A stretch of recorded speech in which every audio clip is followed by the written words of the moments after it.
Yeshua, best scene. Interior, Yochanan's room. Yochanan, naked on his cot, turns towards the door. The barred window above his bed looks out at a black sky. Yochanan sits bolt upright. Herodias enters with the lamp before her face, looking like a headless apparition. Who is it? A friend. Your name? Why should names be necessary? He rises and drapes his loincloth over his nakedness. He steps toward Herodias and takes the lamp from her. With a start, he recognizes the features of the Tetrarch's consort. What are you doing here? Did your husband send you? Now what could make him want to do that? You can answer that sooner than I. Do not be suspicious of our motives.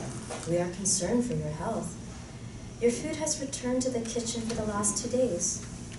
Why do you not eat? I am fasting. Yochanan places the lamp on a high shelf. But there is no fast at this season. It is my way. I find it easier to commune with the Almighty when I sacrifice the joys of the flesh. We believe one is closest to the Almighty when surrendering to that very pleasure. Yochanan looks out of the window. Herodias approaches him. We are not aware of the unnaturalness of isolating a healthy male for too long a time. We contemplated sending a slave, but decided it would be unfitting to offer a lowborn to a prophet of God. None, save a princess, is worthy. So we decided to... Fearfully, she reaches out. Her fingers brush his forearm. Touch me not, spawn of Satan, no whore will tempt me. Herodias puts her arm around his neck and presses her lips to his, molding her body against his. He responds with equal ardor, but then pushes her roughly away. Leave me, I beg you. I cannot. Please do not make me. I love you. Yochanan leads her to the door, takes the lamp from the high shelf and gives it to her. He indicates that she go. I will obey, but return I shall. Promise not to starve yourself. I will send a tray. Promise you will eat. I shall not go until you do.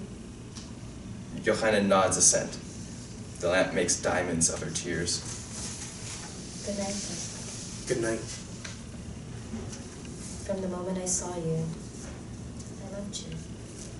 Guard! The door swings open and she leaves. Interior, Yochanan's room, night. Yochanan stares through the window bars. The door opens and Herodias enters. She stares at his back. Yochanan. Yochanan! Look at me, Yochanan! Am I so repulsive that you cannot bear to look upon me? You need no one to tell you how beautiful you are. She steps towards him.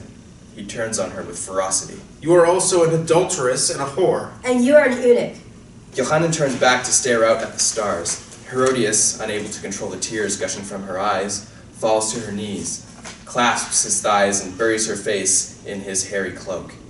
Oh, darling. Darling, believe me, Yochanan. I did not mean it. Forgive me.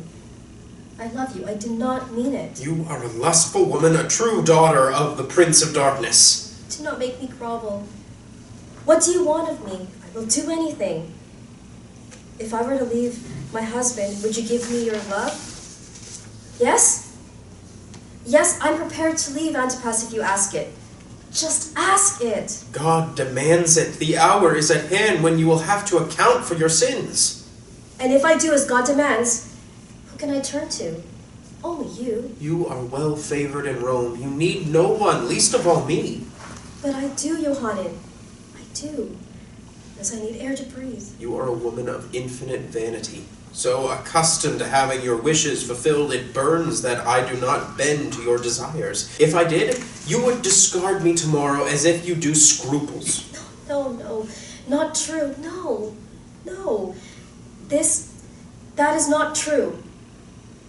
I love you, Yochanan.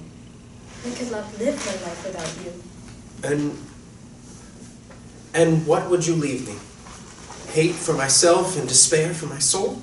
I have more important things to do than satisfy the carnal demands of a capricious woman. And you? You are poisoned with pride and masquerade as a prophet. You are bloated with self-esteem. You enjoy tormenting me, Hasmonean princess. I promise you, you will pay. You will pay dearly. Guard! Herodias walks regally to the door. The door opens and she walks out without a backwards glance. Yochanan sits on his bed and puts his face in his hands.